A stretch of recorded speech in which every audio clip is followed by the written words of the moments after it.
اعوذ باللہ من الشیطان الرجیم بسم اللہ الرحمن الرحیم۔ اب یہ 5واں رکوع آ رہا ہے اور یہ ہمارے اس منتخب نصاب کا جو دوسرا حصہ ہے ایمان کی بحث، اس کے ضمن میں یہ بہت اہم درس ہے۔ اور یہ آیت نمبر 35 جو آ رہی ہے، یہ قرآن مجید کی عظیم ترین آیات میں سے ہے۔ اس سورہ مبارکہ کی بھی آیت نمبر 35 اور سورہ احزاب میں بھی بالکل ٹھیک یہی نمبر آیت نمبر 35 آپ کو ملے گی۔ یہ ایمان پر اور وہ اسلام کی کیفیات پر قرآن مجید کی عظیم ترین آیات ہے۔ اللہ نور السماوات والارض، اللہ آسمانوں اور زمین کا نور ہے۔ مثل نور ہی، اس پر ایمان کی مثال، اس کے نور ایمان کی مثال ایسی ہے کہ مشکاتن، جیسے ایک طاق ہے، فیہا مصباح، اس میں ایک چراغ روشن ہے۔ المصباح فی زجاجہ، وہ چراغ جو ہے چمنی کے اندر ہے، شیشہ ہے اس کے اوپر، جیسے لالٹینیں ہوتی تھی پچھلے زمانے میں، گلوب کے ساتھ جو ہے وہ لیمپ ہوتے تھے۔ الزجاجۃ کأنہا کوکب دری، اور وہ شیشہ چمک رہا ہے جیسے کہ ایک چمکدار ستارہ ہو۔ یوقد من شجرۃ، اور اس مصباح میں، اس دیے میں، اس چراغ میں جلایا جا رہا ہے تیل، کس کا؟ ایک شجرہ مبارکہ زیتونہ کا، ایک ایسا مبارک درخت زیتون کا، لا شرقیۃ ولا غربیہ، جو نہ شرقی ہے نہ غربی ہے۔ یعنی یہ کہ درخت ہے، جھنڈ ہے ایک۔ اب اگر تو اس جھنڈ کے مشرق میں کوئی درخت ہے تو صبح کی دھوپ تو انہیں ملے گی، شام کی نہیں ہوگی۔ مغرب میں ہے تو شام کی دھوپ مل جائے گی، صبح کی نہیں ملے گی۔ ایک علیحدہ کھڑا ہوا ہے کوئی، جس کے نہ ادھر کوئی اور ہے نہ ادھر کوئی اور درخت ہے، تو پورے دن کی تمازت دھوپ کی جو ہے وہ جذب کر رہا ہے۔ اور ایسے درخت کا جو روغن زیتون ہوتا تھا وہ بہت صاف شفاف، اسی کی مثال دی جا رہی ہے کہ نہ شرقی ہے نہ غربی ہے، وہ کسی جانب سے اوٹ میں ہے ہی نہیں۔ یکاد زیتھا یضیء، اس کا جو روغن ہے وہ بھڑک اٹھنے کو بیتاب ہے، قریب ہے کہ روشن ہو جائے۔ وَلَوْ لَمْ تَمْسَسْهُ نَارٌ، چاہے اسے ابھی آگ نے چھوا ہی نہ ہو۔ نور علی نور، جب آگ مس کر جائے، چھو جائے، تو پھر نور علی نور ہے، وہ بھڑک اٹھتا ہے۔ یہدی اللہ لنورہ من یشاء، اللہ تعالیٰ ہدایت فرماتا ہے اپنے نور کی جانب جس کو چاہتا ہے۔ وَيَضْرِبُ اللَّهُ الْأَمْثَالَ لِلنَّاسِ، اور اللہ تعالیٰ مثالیں بیان کرتا ہے لوگوں کے لیے۔ وَاللَّهُ بِكُلِّ شَيْءٍ عَلِيمٌ، اور اللہ ہر چیز کا کما حقہ علم رکھتا ہے۔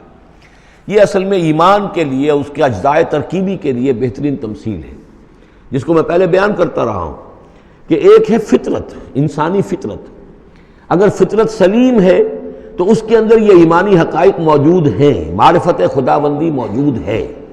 البتہ اس پر کوئی پردے آ گئے ہیں، اس کے اوپر جو ہے کچھ غلاف پڑ گئے ہیں، اور جب آتی ہے وہی، وہ اس کو ایکٹیویٹ کرتی ہے۔ آیات الہیہ جو ہیں، آیات قرآنیہ، وہ اندر کے اندر جو ڈورمنٹ اس کی کانشسنس ہے ایمان کی، اس کو ایکٹیویٹ کر کے شعور پر لے آتی ہے۔ اس کو یوں سمجھے کہ جیسے تیل ہے۔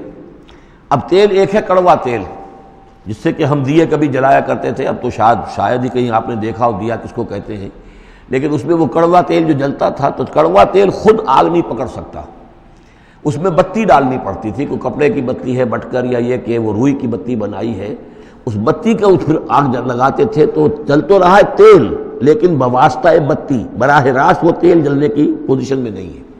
لیکن ایک تیل ہے پیٹرول، اس کو جو کڑوے تیل سے روشنی حاصل کرنے کے لیے جتن کرنے پڑ رہے ہیں آپ کو جلانے کے لیے، اور پیٹرول گویا کہ بیتاب ہے، وہ بھڑک اٹھنے کو بیتاب ہے، ذرا سی چنگاری قریب آئی اور بھڑک گیا۔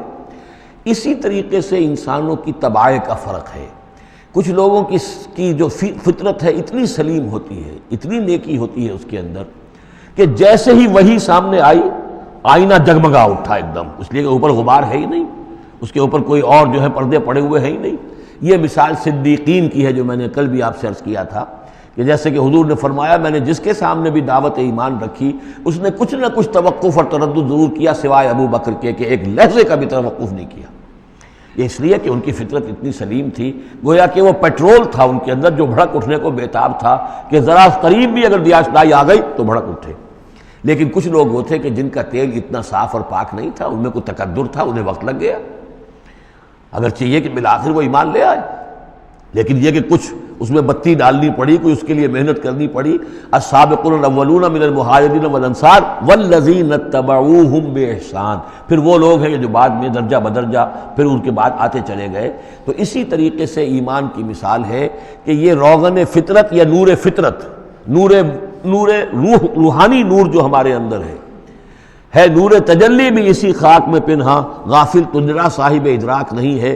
وہ جو ہماری روح کے اندر ہے، روح ملکوتی کے اندر جو نور ہے، یہ نور اور باہر سے جو قرآن کا نور، وحی کا نور آیا، ان دونوں کے نور کے اجتماع سے پھر نور علی نور کی کیفیت پیدا ہوئی۔ اب وہ نور ایمانی جو ہے وجود میں آ گیا۔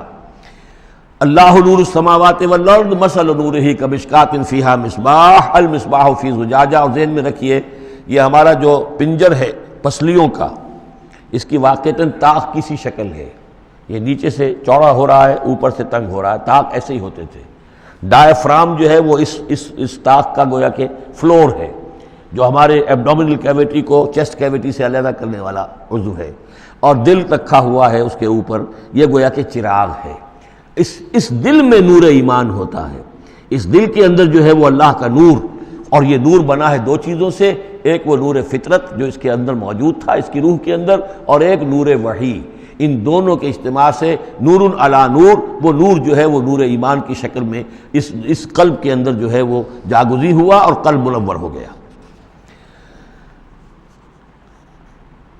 المصباح فی زجاجہ، الزجاجہ کأنہا کوکب دری یوقد من شجرۃ مبارکۃ زیتونۃ لا شرقیۃ ولا غربیہ یکاد زیتها یضیء ولو لم تمسسہ نار نور علی نور یہدی اللہ لنورہ من یشاء۔ یہ نور علی نور ہے، دو نوروں کے جمع ہونے سے یہ نور ایمان وجود میں آیا، نور فطرت، نور وحی۔ اور اللہ تعالیٰ ہدایت دیتا ہے اپنے نور کی جس کو چاہتا ہے، اور اللہ یہ مثالیں لوگوں کے لیے بیان کرتا ہے۔ باقی اللہ کو تو ہر شے کا کما حقہ علم ہے، مثال کی ضرورت انسانوں کے لیے ہے کہ جو ان لطیف حقائق کو ایسے ہی از خود نہیں سمجھ سکتے۔ اب جن لوگوں کے دلوں میں یہ نور ایمان پیدا ہو جاتا ہے، ان کی ایک جھلک دکھائی جا رہی ہے کہ ان کی شخصیت، ان کی زندگی کی دلچسپیاں کیا ہوتی ہیں۔ فی بیوت اذن اللہ ان ترفع ویذکر فیہا اسمہ، ان گھروں میں جن کا کہ اللہ نے حکم دیا کہ انہیں بلند کیا جائے، یعنی مساجد۔